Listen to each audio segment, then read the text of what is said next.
मैं बैठी हुई थी तो वो मुझे बंदूक दिखा के कह रहा निकालो निकालो। तो फिर मैं समझ नहीं पाई तो मैं फोन करने लगी।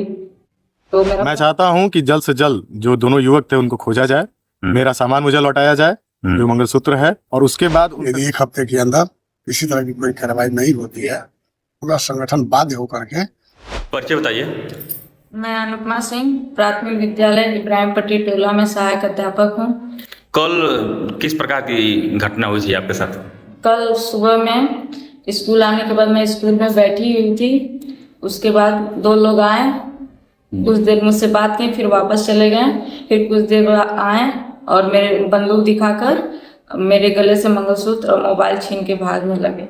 तो पहले वो आए तो वो लोग नकाब पोस्ट में थे, नकाब लगाए थे? नहीं, नकाब उकाब नहीं लगाए थे। हाँ, जानकारी के नहीं थे? नहीं, पहले से नहीं जानती। अच्छा, तो उसके बाद वो लोग क्या बातचीत किए आपसे?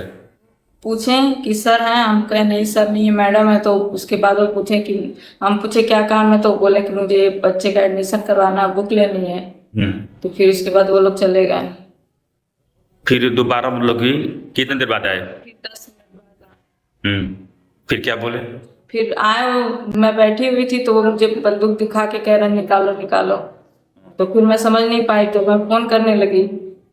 तो मेरा फोन भी छीन गया और फिर इसके बाद मेरा चैन भी छीन के भागने लगे। तो उसके बाद आपने क्या किया जब वो लोग भाग गए? तो मोबाइल दे दिए तो फिर उसके बाद मैं मतलब मोबाइल छोड़ के भाग गए? मोबाइल रख के चले गए। हाँ। फिर उसके बाद मैं उनके पीछे पीछे दौड़ी तो बाहर गेट पे गई तो वो लोग बाइक स्टार्ट करके निकल चुके थे? हाँ, निकल चुके। फिर आपने किसको सूचना दी? अपने हस्बैंड को फोन किया था मैंने। तो आप किस प्रकार की मतलब इसमें कार्रवाई चाहते हैं? बस वही पकड़े जाए और मेरा मंगलसूत्र वापस मिल जाए। मतलब उन लोगों की गिरफ्तारी हो और आपको उचित न्याय मिले। परिचय बताइए। मेरा नाम शत्रुघ्न पटेल है। मैं कंपोजिट विद्यालय चरहुआ में सहायक अध्यापक पद पे कार्यरत हूँ। घर कहाँ पड़ेगा? और मेरा घर है परासी नरहरपुर, थाना रामपुर।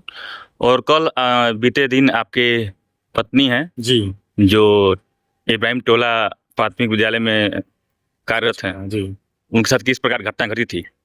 कल सुबह मॉर्निंग में मैं और वो विद्यालय निकल गए अपने अपने। जी। तो विद्यालय आने के बाद वो अपना यहाँ पर आकर और अपना दैनिक कार्य जो भी है वो कर रही थी। जी। और उसके उपरांत दो जो युवक हैं वो बाइक से आए और आने के बाद उनसे अंदर घुसकर विद्यालय के अंदर इंक्वायरी किए एडमिशन की और किताबों के लिए।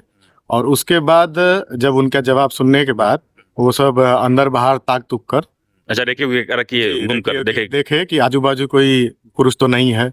पूछे भी उनसे कि कोई पुरुष अध्यापक है कि नहीं है। और उसके बाद तुरंत अंदर घुसकर और जबरदस्ती उनसे छीना झपटी करने की कोशिश किए। और उसी बीच अपने पास उन लोग के पास पिस्टल भी थी या कट्टा था जो भी, वो निकाल कर उनको डराते हुए उनका मोबाइल और उनका मंगलसूत्र खींच कर लेकर भागने की कोशिश में तत्पर हो गए। उसके बाद मेरी वाइफ के द्वारा उनके पीछे दौड़ा गया और उनसे कहा गया कि कम से कम मोबाइल दे दो। और इतना सुनते ही उनमें से एक युवक जो था जिसके पास मोबाइल था उसने मोबाइल को फेंका और वहां से तुरंत फरार हो गए और अपनी बाइक जहां खड़ा किए थे वो उठाए और वहां से निकल लिए। तो अब तक शासन प्रशासन को आपने जानकारी दे दी है? जी, शासन को मैंने तुरंत जानकारी की थी। 112 पे कंप्लेन किया था। मौके पर थाना एसओ जी आए थे, चौकी इंचार्ज जी आए थे और 112 भी पहुंची थी। एप्लीकेशन हम लिखित दिए थे। दर्ज हुई है? हाँ, बिल्कुल दर्ज हो गई है, एफआईआर दर्ज हो गई है और कार्रवाई चल रही है। आप लोग क्या चाहते हैं? मैं चाहता हूं कि जल्द से जल्द जो दोनों युवक थे उनको खोजा जाए, मेरा सामान मुझे लौटाया जाए, जो मंगलसूत्र है, और उसके बाद उन पर कठोर से कठोर कार्रवाई की जाए जिससे कि ये एक तहरीर बने कि आगे से किसी भी प्राइमरी विद्यालय में इस तरह की घटना ना हो। किसी भी मतलब कि समाज में इसका गलत संदेश जा रहा है।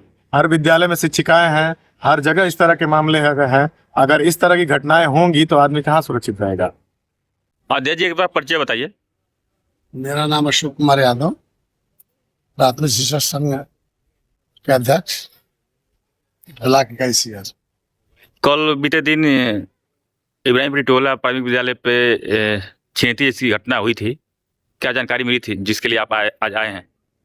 ये बहुत ही निंदनीय घटना है और इसकी जानकारी मुझे शाम को जी मिली। उस समय मेरे पास मौके नहीं थे, शाम रात को ही मिली है, मैं आ नहीं पाया। और आज जब स्कूल खुला तो मैं आया यहाँ देखने के लिए, हालचाल लेने के लिए कि इन्होंने क्या किया है। और उसकी जानकारी लेने के बाद यदि 1 हफ्ते के अंदर किसी तरह की कोई कार्रवाई नहीं होती है, पूरा संगठन बाध्य होकर के अपना दूसरे कार्यक्रम करने के लिए वो निर्णय लेगा।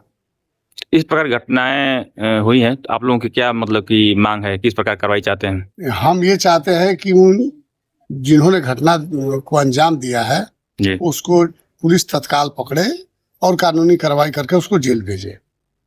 ठीक।